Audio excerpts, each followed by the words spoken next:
déglu ko est-ce que nekk na d'abord discours bi nga xamante ne yaa ngi ko doon xaar tey ji bi ñu annoncé que ni ki di njiital réew mi dafa war a génn janoog askan wi ci yaatal. waaw démb rek bi ñu nekkee fële ci seen naataangoo yi nu mu tuddooti sax sans limite. émission bi ñu def vendredi. maa ngi leen di nuyu. bi ñu waxee ñoom ñenn ñi wax am nañ ci xaar les questions qu'il faut aborder dama leen man bi ñu ma laajee dama leen xaaruma ci dara parce que j'étais presque certain que ni même question yi lay aborder même rhétorique bi la. te dëgg tey bi mu jaaree maa ko doon wax mais maa ngi doon ñaan yàlla mu bett ma. D'accord. mais malheureusement comme je l'ai dit hier la montagne a accouché d'une souris. comme d'habitude. waaw Sénégal yëpp ñu ngi jàtti woon ndeysaan di xaar am yéene nag président ñëw ci ay aspects yu am solo. comme ni ko Vito waxee ay aspects yoo xamante ni ça touche le vécu quotidien des Sénégalais c'est-à-dire il y a des problèmes yu ni jonn ci Sénégal comment faire pour saafara problème yooyu foofu lañ koy xaar. qu'est-ce qui a été fait qu'est-ce qui devait être fait et qui n'a pas été fait. Qu'est-ce qu'il a prévu de faire pour saafara les problèmes des Sénégalais. Mais malheureusement dañoo nekk ci loo xamante ni doo xamee sax nit kiy wax et puis c'était pénible en réalité non seulement c'était long. Oui. mais kilifa boo koy déglu ba pare di sonn ci déglu ki rek ça veut dire qu'il y a problème. Il y a problème de légitimité. Et ça saute à l'œil nu malheureusement. daf na mel ni moom rek moo gisul ni dafa am problème mu légitimité parce que tubaab da naan qui se justifie s'accuse. Il est obligé de justifier sa légitimité xam nga ba xam vidéo yaa ngi koy comprendre. j'ai bien compris. Justifier sa légitimité mooy wax mooy wane ni. maa def lii ci parti bi maa def lii donc fi ma toog dama ko mérité loolu la bëgg a wax Sénégalais en un mot fi ma toog. du chance mérite la loolu la ñu bëgg a wax. alors que Sénégalais yëpp xam na ni ki ko mérité. mooy ki nekk primature fi mu toll nii ndax defar ay textes yomb na ñun ñëpp ko mën. waaye xeex bi wàccee ci suuf li Abdoulaye Mbaye Pekh di nu mu ko tuddee woon bàkku. kooku jàmbaar moo koy def. laax bi mu tàngee. loolu jàmbaar koy def. comprendre nga. Rédiger des textes installer des mouvements de femmes mais c'est loolu du écoute avec tout le respect que je lui dois. loolu warul lu nekk lu muy vanté woo installer ay mouvements loolu du dara di. C'est constater l'existence de ces mouvements et c'est tout. Les textes yu constituent mouvement bi waa mouvement bi ñoo koy def wala boog le parti. moom mu ngi wax ni il ne faut pas ñuy personnaliser affaire parti politique bi et il revendique moom aspect yi mu ci def moom personnellement le moi dafa feeñ ci li mu doon wax yépp te tubaab danaan le moi est haïssable mën a goo gis du moom. xam nga li ma bëgg wax ana lay sa làkk loolu la arab wax donc toogal bañ li na yow la yaay mbir mi comprendre nga ba pare mu ngi réfuter lu bëri mu ngi dàq lu bëri xaw ma xam ni ñuy sentir nañ ko donc pour man objectif communication bi yëpp c'était benn se justifier beneen bi mooy wax sénégalais yi moom candidat lay nekk 2029 xaw ma ba am perte xaw ma xam li waa ji doon wax ku nelaw xaw ma fan nga yeewoo wax na li mu wax de dégg leen ko de li mu wax mooy moom candidat 2029 xaw ma congrès moo koy choisir rek fii la xar yi jaar moom il sera candidat. Je n'ai rien compris dama koy déglu di sama bopp di metti parce que il tournait en rond en réalité. Parce que c'était bordé d'incohérence man kat militant bu discipliné la yaa ngi may dégg. Et pourtant maa ngi entretenir benn coalition Diomaye président. ana cohérence bi dans tout ça bu fekkee yow militant bu discipliné nga yow la sa ligne de parti bi nga loolu ngay topp. bien sûr. bu fekkee militant bu discipliné nga sa président parti ak waa parti bi li ñu décidé loolu ngay topp. lan moo la yóbbu coalition Diomaye président ba nga fay jéem a am dogal tu n'es même pas président de parti tu n'es pas président de mouvement amoo fa droit au chapitre. Excuse-moi mais ki fa am droit au chapitre mooy c'est le président du parti Pastef et c'est Ousmane Sonko. ba pare le mandat de Diomaye président c'était d'élire un président qui s'appelle Diomaye. def nañ ko objectif atteint on passe à autre chose voilà. léegi nag Ousmane Sonko il a le mérite d'être très clair. seen dernier meeting bi ñu def à Mbour xaw ma ba xam ne koy fàttaliku. dafa ne maa ngi leen di xamal ne affaire bi nekkul partage de gâteau. clôture bi nekkul partage de gâteau. mooy nekkul ni Diomaye président ku nekk ñëw greffé wu parti télécentre yëpp ñëw parce que xam na ni ñoom ñooy gañe léegi nag espérant ñu sédd leen après mun leen fii du partage de gâteau on va gouverner avec les plus méritants maanaam ñi nga xamante ne ñoo am xam-xam les hommes qu'il faut à la place qu'il faut parce que loolu mooy plomber le développement africain en général parce que dañuy ñëw daje suñu mbootaay rek après bu ñu gajee ñu ni yow kat comme nekkoon nga ci coalition am naa la jox direction te wóoruma ni ba xam ne am nga compétence su gérer direction bi yow bokkoon nga ci coalition am naa la jox ministère te wóoruma ni ba xam am nga compétence su gérer ministère ngeen plomber le développement économique de ce pays. Il faut rompre avec ce genre de pratique te loolu lu Ousmane woote mooy don de soi pour la patrie ki koy def kay warul laaj dara rançon wala ana wàllu kon ni ko booy di waxe ana wàllu waa alaaxira ñi nga xamante ni seen bakkan lañ joxe pour lii sotti ñoom lan moo leen di fay poste ministre wala poste directeur du loolu xam lan moo leen di fay ñoom mooy li ñu digoon askan bi ñu def ko mooy felal rangooñu askan bi bon ñu noonu felal rangooñu askan wi ñu gis ni son discours longtemps mitigé tey jii daal dinay leer nañ kenn dootu fi nekkati di sekk c'est-à-dire par rapport ak ligne bi nga xamante ni moom la jël sur le plan politique année est-ce que lan nañ mën a xaar ci li nga xamante ni moom mooy àddu jëm ci ki nga xamante ni moom moo di son premier ministre moom moo fi taxawoon ni dafa bëgg un premier ministre super fort est-ce que tey jii li mu wax waroona ak loolu wala dafa dëppoo ak loolu ak ndax tamit mënuñoo xaar li nga xamante ni moom moo di limogeage bu jëm ci kooke nga xamante ni moom moo di Ousmane Sonko.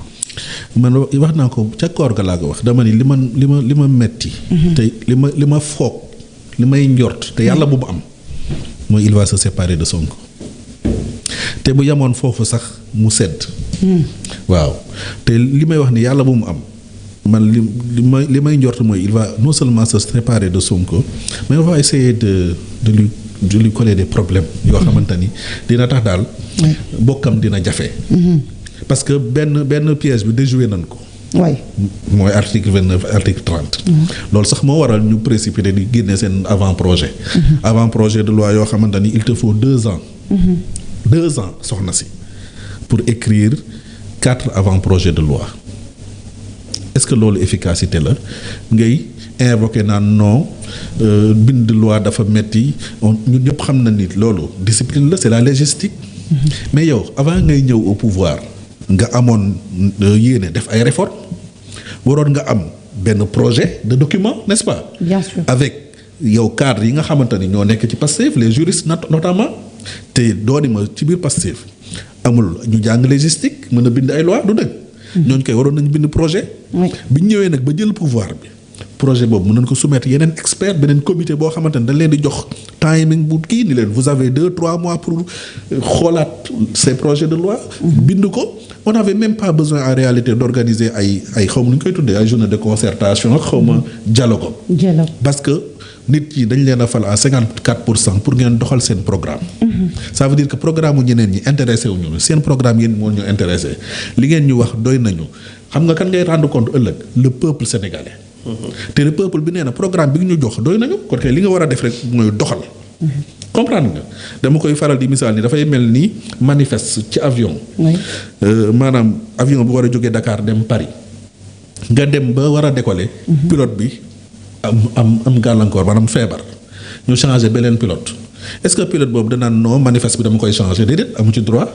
day ñëw rek appliquer li ñu ko wax maanaam Dakar nga jógee fii ngay jaar ci yoon bi baa nga Paris. xam nga li ma bëgg a wax. moom nag dafa mel ni dañ ko jox avion bi. mu ni damay jaar Conakry jaar Mali.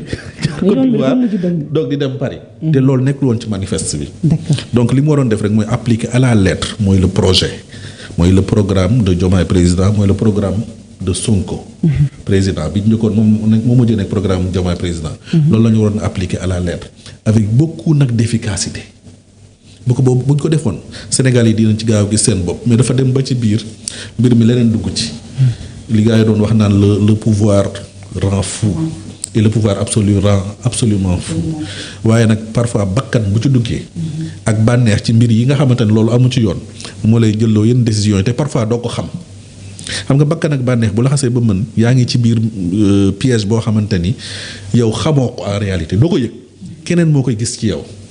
xaw ma ba xam yaa ngi may saisir donc loolu mooy waral mu am benn posture bi am yenn décision yi mu jël yoo xamante ni c'est des décisions impopulaires te moom yëgu ko te c'est malheureux mais bon xam naa ni daal vraiment on a du chemin à faire waaw très sincèrement. ba tey tout le temps Omar ci kàddoom. dafay andi li cohésion sociale. dafa ñëw taxaw ci dialogue dem na ba jël exemple que ni. bu fekkente ni pandémie am. ñu daal di ñëw ni dialogue et pourquoi pas duñ jéem a dialoguer avant te moom nee na ci dialogue boobu moom la fas yéene ànd ak ci li nga xamante ni moom moo di doxalinam ak yorinu réew mi mais à l'heure actuelle est-ce que loolu dafa nekk loo xamante ni priorité la waroon doon par rapport ak situation bi nga xamante ni Sénégal fa la toll. soxna si le lieu par excellence du dialogue politique xam nga fan la. Assemblée nationale foofu la nit ñi di waxee seeni soxla. opposition li tax ñu jox la mbalaanu kiiraay mooy mën nga wax lu la neex te kenn du la ci jàpp kenn du la ci tëj. parce que tout simplement da ngay def li tax maanaam sa askan tànn la yóbbu la ci pencum ndaw réew mi. mooy yow am nga droit interroger ministre bu fa teew yow kat li tax projet yii fan la toll. budget bii lañ la nattal. maintenant on parle de budget programme fan nga toll ci exécution programme yi ñaata budget nga consommé gum lan moo ko waral n'est-ce pas les questions politiques lu la fa naqari tamit am nga droit waxee ko foofu mooy le lieu par excellence du dialogue politique. léegi nag mënuñoo sonal nit ñi sénégalais yi chaque 2-3 mois ñu dajale nit ñi fële ci hôtel de la place dépenser xaalis bu bari nag. parce que hôtel bi kenn mayu leen ko dañ koy loué te buñ paree di leen def ay cocktail ak ñu ma xamoon léegi dépassé nit ñi dépassé carburant nit ñi réew mi pour soi-disant des dialogues infructueux parce que dañuy dialoguer gars yi jël décision génne ay projet de loi ñu ne dañoo war a dialoguer waat pour valider waat loolu kañ lañ fiy jógee kon c'est-à-dire Donald Trump bi ñu ko falee ci saase ci jour bi Vito ci jour bi ci Maison Blanche 100 décret ci jour bi. ci jour bi te yooyu yëpp muy woon ci campagne moom la doon campagne donc moom li tax américains yi fal ko loolu lay def moom Donald Trump ñoom tamit li tax ñu fal leen loolu lañu waroon def mais waruñ ñu sonal ci ay dialogue ak cohésion sociale fii maanaam société bi amul problème catholique bi mu ngi wax ak jullit bi mu ngi wax ak athée bi ñun ñëpp ñu ngi nekk ci benn n'est-ce pas mënuñoo ñun ñëpp d'accord ci suñuy gëm-gëm mënuñoo d'accord ci suñuy idée waaye ñun sénégalais yi yàlla may nañu yaatu dënn goo xamante ni ñoo am tolérance comprendre nga murit bi day kaañoo tijaan bi day kaañoo murit bi xam nga li ma bëgg a wax donc loolu ak li ñuy tuddee nan laa ko mën a tudd mooy kalante bi njaayeen bi day tooñ jóobeen bi tooñ njaayeen bi ak siyeen bi bu ko defee fii manqué wuñu cohésion sociale il n'y a pas de problème en réalité bu fekkee nag dafa gis ni ñenn ñi nga xamante ni ñooy nekk ci réseaux sociaux yi di wax ay wax yu ñàkk teggin loolu mooy wane ni dëkk bi dafa am problème il s'est trompé de baromètre foofu de baromètre parce que réseaux sociaux yi ñu bëri mën nañ ci dugg même pays étrangers yi mën nañu créer des faux comptes di def ay saaga pour wane ni maanaam fii dañoo jaxasoo alors que loolu boo bëggee xam ba xam ba dëkk bi ñëpp a ngi ci jàmm moo la dee da ngay génn def ay enquête dox ci dëkk bi di nga gis ni kenn xeexul kenn xulowul kenn marchul comprendre nga liñ ko sant mooy les questions économiques mu indi ci ay réponses waaw donc pas de diversion. macha allah pas de diversion li ñu ko sant mooy que ni les questions économiques mu andi ci li nga xamante ne moom mooy ay réponses mais ñu seetlu ni Omar dafa mujjël li nga xamante ne moom la waroon na njëkkeel muy la justice. muy que ni moom dafa gëm li nga xamante ne moom moo di présomption d'innocence dafa gëm aussi également li nga xamante ne moom moo di une justice